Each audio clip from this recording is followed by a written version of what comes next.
Un autre volet également qui a été révélé par la crise, c'est la question de la santé, et notamment de sa prévention.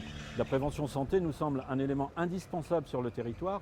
Nous avons envie de développer avec les acteurs locaux, l'hôpital Chic des Andennes, les médecins, mais aussi tous les professionnels de santé, un véritable projet de territoire axé sur le développement de la prévention. Et à ce titre-là, nous avons plusieurs propositions à vous faire. La mairie de La Ferté a un rôle à jouer pour la santé des Fertois. Nous avons des acquis qu'il faut garder, qu'il faut développer. L'hôpital, le pôle santé qui a été créé à l'initiative de la ville. Vous avez pu constater qu'au cours de la pandémie, le système a bien fonctionné. Un système de salariat des médecins a été mis en place depuis 2 ans à l'hôpital et nous prenons l'engagement de développer ce système avec le département et l'agglo et de créer des conditions d'accueil pour les médecins. Voilà. Il est également en cours un projet de télémédecine pour suppléer le problème des spécialistes qui deviennent rares aussi. Le 3e volet sera surtout la prévention avec un projet de maison sport-santé pour tous les âges et également évidemment la prévention au niveau de la nutrition, l'alcool, le tabac.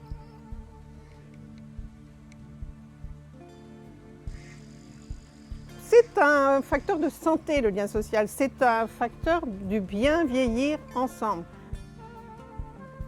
Au cours de ce mandat, moi j'ai été également en charge du CCAS.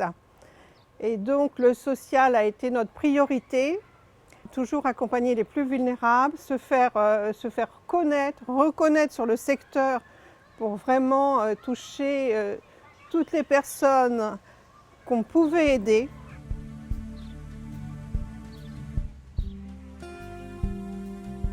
Nous avons mis en place des visites de courtoisie, le transport à la demande, transport solidaire à la demande, qui existe toujours. Ce que nous voulons faire, c'est bien sûr renforcer tout cela, mais aussi on a notre petit clin d'œil vers l'intergénérationnel. On a ici une population âgée, mais on a aussi des établissements scolaires. On a environ 2000 scolaires ici sur le territoire. Et on met en relation, des classes vont dans les EHPAD. Alors, nos partenaires, ce sont tous ceux qui existent sur le territoire, mais aussi la mairie, bien sûr. C'est là la mairie qui intervient. C'est elle qui valide les projets, c'est elle qui apporte les financements.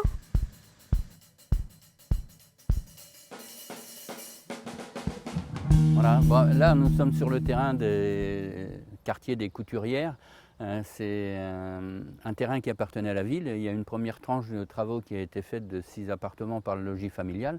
Et devant le succès de la demande pour la location de 6 logements et le fait qu'on soit avec Flair Agglo, ça a sécurisé un peu les bailleurs sociaux et ils sont rapprochés de nous pour donner une suite à cette bord d'immeuble. On espère faire venir des nouvelles familles sur La Ferté.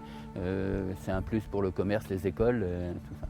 Donc je pense qu'on est vraiment dans le fait que d'être avec Flair Agglo est vraiment positif pour le pays fertois. Depuis que je suis arrivée, autant c'est une petite ville, autant il y a beaucoup de choses qui se font justement pour les enfants. Ce n'est pas un hasard si mon fils est très bien ici. Il y a beaucoup de choses qui se font. Je trouve que la médiathèque qui est déjà mise en place, elle est super. Il y a beaucoup de choses qui sont faites du côté du centre socioculturel. Et mon fils, il s'épanouit.